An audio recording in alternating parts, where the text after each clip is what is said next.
Hoje eu tenho um desafio. Eu quero que vocês me provem que eu estou completamente errada e que, na verdade, sim, nós estamos em bear market, que as coisas vão piorar.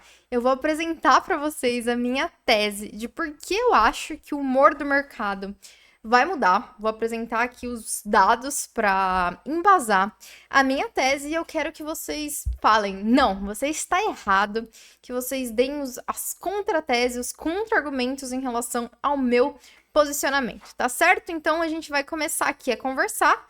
E aí vocês vão anotando aí os pontos e o que vocês acham que eu possa não estar vendo, porque eu sei que como uma Bitcoiner super bullish pro Bitcoin para 2100, até 2100, na verdade, não para 2100, até 2100 bullish no Bitcoin, eu tenho o viés de confirmação positivo e tendo a tentar ver sempre o cenário da melhor forma possível. Eu me esforço muito para não fazer isso, mas eu sei que às vezes eu faço. Então, meu objetivo aqui é que vocês digam: você está completamente errada, tá certo? Então, bora lá que eu vou falar da minha tese para vocês. Eu já vinha elaborando ela na minha mente, assim, nas últimas semanas, mas ontem, com os dados que vieram relacionado a CPI, eu falei: caraca, olha lá. Agora minha tese está consolidada, tá? Então, bora falar um pouquinho sobre isso. Ontem os dados de inflação aqui, que foram dois dados, tá? Eu escrevi errado, mas dois dados de inflação caíram, né? Vieram abaixo das expectativas. Um deles 2,8, o outro 3,1, mas os dois abaixo das expectativas, o que foi o primeiro declínio desde julho de 2024. E o mercado não reagiu, na verdade ele despencou, depois subiu, né, deu uma lapada ali em todo mundo, mas não, definitivamente ali não foi um dado que deixou o mercado muito feliz. Ao mesmo tempo, tá, a gente já sabe, ou vocês já deveriam saber, que o mau humor do mercado, muito provavelmente, claro que a gente nunca pode ter certeza absoluta, mas acho que nesse caso dá para ter certeza, o mau humor do mercado não diz respeito ao mercado cripto, tá? Ele é um reflexo do mau humor geral do mercado, inclusive porque no mercado cripto nós temos notícias super bullish, né? Ontem, por exemplo, nós descobrimos que o fundo soberano de Abu Dhabi investiu 2 bilhões de dólares na Binance para comprar um pedacinho ali na Binance. Esse fundo soberano, inclusive, foi o fundo que a gente soube no dia 14 que ele tinha comprado Bitcoin, tinha sido, inclusive, o segundo maior investimento dele em Bitcoin. Aqui tá em reais, né? Mas o equivalente a 2,5 bilhões de dólares em Bitcoin. Ele também comprou Ether. A gente também descobriu vários outros fundos haviam comprado ali, né? Essa data foi a data final ali para o pessoal fazer as declarações para a SEC. Então a gente soube de várias empresas que compraram. Nós também tivemos esse acontecimento que é super marcante. Só recapitulando muito rápido, né? Trump assinou a ordem executiva para reserva estratégica em Bitcoin. O mercado se decepcionou porque essa estratégia não incluía compra ativa, apenas não venda dos bitcoins que ele já tem sobre custódia, mas tinha ali um asterístico, um disclaimer dizendo que o pessoal poderia desenvolver estratégias de orçamento negativo para compra de futuros bitcoins. Esse detalhe, né, intrigou todo mundo. O que é, né, essa compra de bitcoin com orçamento neutro, na verdade, né? Budget neutral, chamam. Sem que onere, né? Sem que gere custos para o governo, porque essa é uma preocupação grande do Trump, a gente já vai falar sobre isso, né? Mas ele disse lá: vocês querem comprar? Meus queridos, vocês se virem, sejam criativos para desenvolver aí algumas formas, né? Essa semana nós tivemos uma das primeiras a ganhar fôlego, né? Que é o BitBounce. Então, é basicamente títulos, né? Normal, como qualquer bounce aí, né? E aí, basicamente, então, a proposta que esse cara apresentou, né? Essa New Market, eu particularmente não conhecia, mas é uma empresa também bem relacionada ali ao mercado tradicional, tá? Eles lidam com grandes fundos e empresas também relacionados a doações.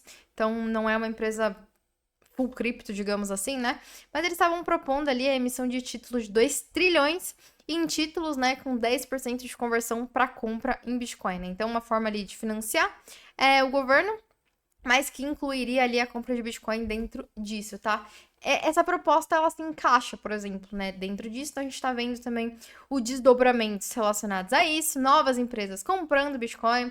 Essa semana nós tivemos a Rumble, semana passada nós tivemos a primeira empresa brasileira, a Amélios, comprando. Essa semana nós também tivemos outras 2 empresas chinesas comprando, mas o mau humor do mercado diz respeito principalmente, né, e aqui de novo, né, não tem nada a ver com o mercado cripto. O mercado cripto tá nos seus dias áureos ali em termos de o que está acontecendo no mercado, mas é um reflexo do mercado macro que está reagindo, basicamente, à guerra tarifária, né? E hoje teve essa notícia que eu achei até memética, e é inclusive uma notícia, acho que exemplo para minha tese, né?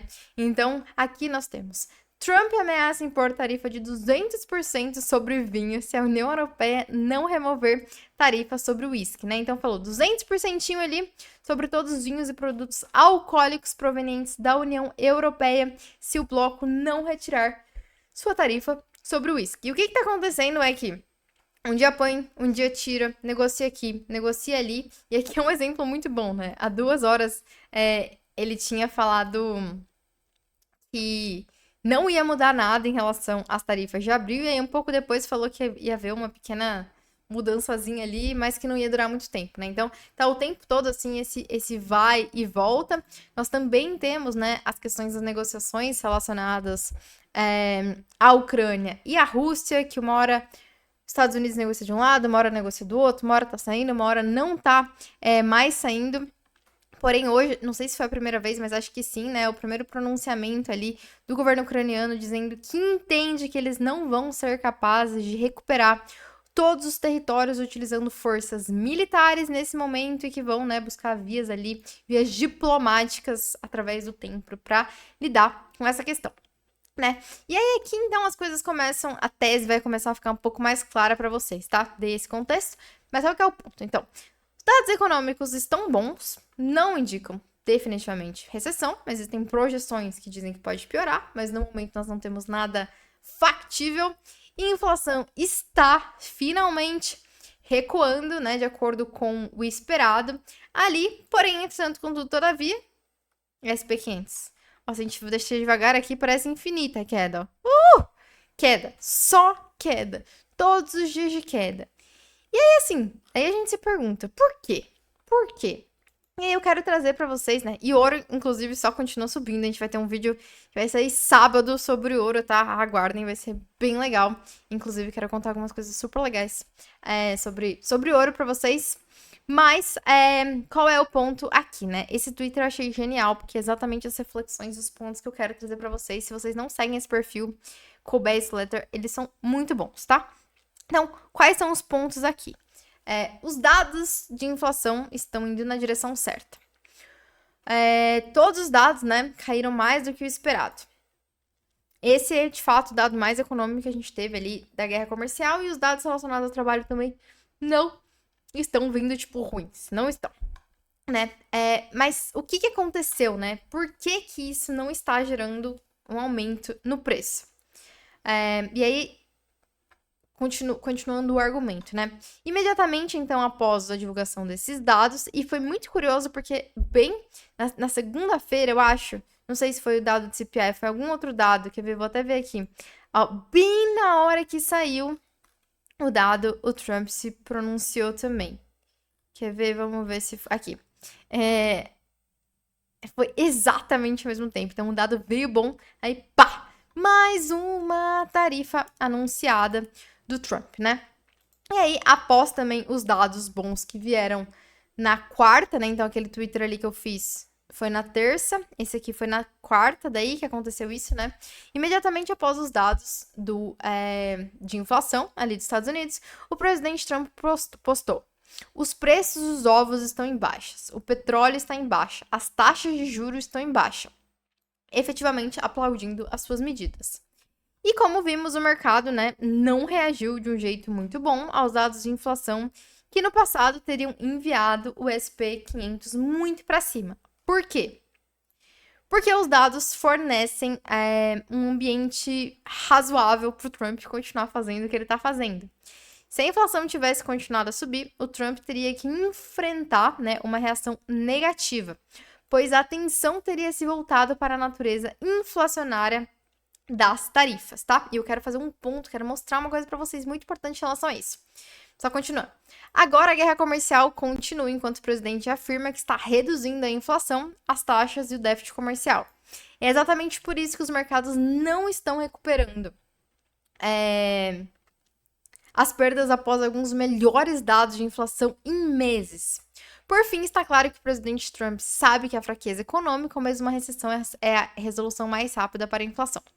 Cada vez mais claro que a guerra comercial não será resolvida do dia para a noite. Prepare-se para a volatilidade em ambas as direções. E aqui eu quero trazer para vocês um dado muito, muito, muito importante que eu vi poucas pessoas falando, tá? Eu descobri, assim, muito aleatoriamente lendo um report do Instituto de Impostos, mas eu quero trazer para vocês, que essa questão aqui, tá? Sobre a natureza inflacionária das tarifas. Pois bem, meus queridos disruptivos, o Trump fez essa guerra comercial no primeiro mandato dele também, tá certo? Em março de 2018, ele começou a guerra tarifária, começou especificamente contra a China, tá? E aí, isso cria um precedente pra gente saber se, simplesmente, né, não que a guerra tarifária não tenha uma natureza inflacionária, mas a questão aqui não é essa, a questão é que se ela sozinha é capaz de gerar inflação, porque existem vários outros dados, e todos os outros dados que a gente está vendo estão ótimos. E a gente tem, por exemplo, cortes de gastos, né, que são excelentes, enfim, várias coisas acontecendo. E aí, quando a gente olha para o gráfico, então vamos lá, março de 2018, tá aqui, tá? 2,4% a inflação, março. Abril, 2,5%, maio, 2,8%, junho 2,9, junho 2,9, julho 2,9, agosto 2,7, setembro 2,3, outubro 2,5, novembro 2,2, dezembro 1,9, janeiro 1,6 e fevereiro 1,5. Quando a gente olha isso aqui, a gente poderia, por exemplo, concluir que, na verdade, a guerra tarifária teve um efeito deflacionário, que inclusive levou as taxas abaixo de 2, que são patamares, assim, excelentes, né? Então, quando a gente olha para esse dado, acaba que a gente não tem precedente histórico para dizer que a inflação é uma coisa que a guerra tarifária cria inflação. E aí, quero mostrar mais uma coisa antes da gente concluir a minha tese e vocês começarem a me provar que eu estou errada, tá? Eu estava ontem, fiquei o dia inteiro estudando as quedas do Bitcoin, as maiores quedas, né? Eu tenho começado esse mapeamento em novembro, né? Eu comecei esse mapeamento em novembro que eu quero sempre ter, tipo, o why crash, né? Tipo, por que tá caindo? O mapeamento, inclusive, chama exatamente isso, why crashing, né? Tipo, por que tá caindo agora? Por que tá caindo? E compreensões de que, né, às vezes são fatores internos, às vezes são fatores externos, às vezes tem aqui, por exemplo, tipo, essa queda aqui, por exemplo, eu acho que não tem nenhum fator externo, é um fator interno, né, que foi a última all-time high, a distribuição dos long-term holders, mas muitos são fatores externos. E aí, o que eu descobri, gente? Eu descobri essa queda aqui. No dia 24 de junho de 2019, antes da queda do Covid, e é uma queda que ninguém fala, tá? O Bitcoin caiu 53%. 53% durante a bull run, tá? E essa queda aconteceu junto com a queda com o SP500, tá? O SP500 também caiu 7%, que é bastante para o SP500, né? Não foi a queda do Covid, mas foi bastante ali. E era guerra tarifária, medo de recessões, desvalorização do yuan. Então, assim, exatamente os mesmos motivos e a gente sabe o que aconteceu na sequência para ambos, tá? Bull run, tá? Então, como eu fiquei pensando, inflação tá caindo, dados de trabalho estão bons. O precedente histórico é que a guerra tarifária não gerou inflação no primeiro mandato. Tudo está caminhando para um cenário que tá, né? E a gente sabe que o Trump quer corte de juros para conseguir refinanciar os títulos da dívida e que com esses dados e com tudo que tá fazendo, vamos ter corte de juros. Se não, a gente não vai ter em março, né? Definitivamente. Mas aí a gente teria mais um, assim, talvez, com certeza, em junho, né? Que acho que é o terceiro, né? Deixa até eu abrir aqui o watch pra gente ver certinho. Mas assim, corte de juros nas próximas reuniões começam a ficar cada vez mais prováveis, muito prováveis, né? Então, vamos abrir aqui, ó, pra gente ver como é que tá esses dados, tá? Então, definitivamente, para março não, né? Agora é dia 19, mas em março a gente pode ter o fim do quantitative tightening, que é super bom. Aí a gente tem para maio, que tá melhorando, tá? Então, antes, há um mês atrás, era 84% de chance de não ter corte. Agora tá em 64%, já melhorou bastante. E para junho, antes tinha 60%, agora tem 20%, tá? Então, tá melhorando cada vez mais a chance de corte. Então, olhando todo esse cenário, eu acho que me parece que o mercado tá com um mau humor injustificado. Injustificado. Parece, sabe quando você fica bravo com alguém e aí, tipo, você descobre que você não tem tanta razão de estar bravo, mas aí você tem orgulho e aí você não pode mudar de opinião assim tão rápido, né? Me parece muito isso. Então, cada vez mais com esses dados saindo, eu tenho ficado otimista em relação ao futuro. Isso não significa amanhã, isso não significa daqui uma semana, tá? Significa, tipo, sei lá, no range ali de 1 ou 2 meses no máximo. Também não é, tipo, nossa, né? Um range super grande, assim. Isso não significa que o Bitcoin não pode cair ali pra 70, né? Que é um patamar, sim, parece ok, provável, digamos, em algum sentido, né? Ou talvez mais baixo. Mas eu não acredito, tá? Nesse momento eu tava, assim, relutante em afirmar isso. Mas agora eu vou dizer. Não acredito que estamos no bear market por conta desses dados, mas eu estou me abrindo para esse desafio. E esse desafio eu quero que vocês me digam que eu estou errada. Eu quero que vocês me provem, mostrem assim: não, minha filha, você não tá vendo esse dado certo, você está ignorando coisas muito, muito, muito importantes. Eu quero que vocês apontem essas coisas para me dizer você está errada. Então, desafio lançado. Minha tese é que, devido a diversos fatores, nós não estamos em bear market, nós vamos ter mais um all-time high. As coisas vão melhorar em breve, mas eu estou aberta a estar errada e eu quero dados de vocês para mostrar que eu estou errada, tá certo? Então, ansiosa para esse desafio.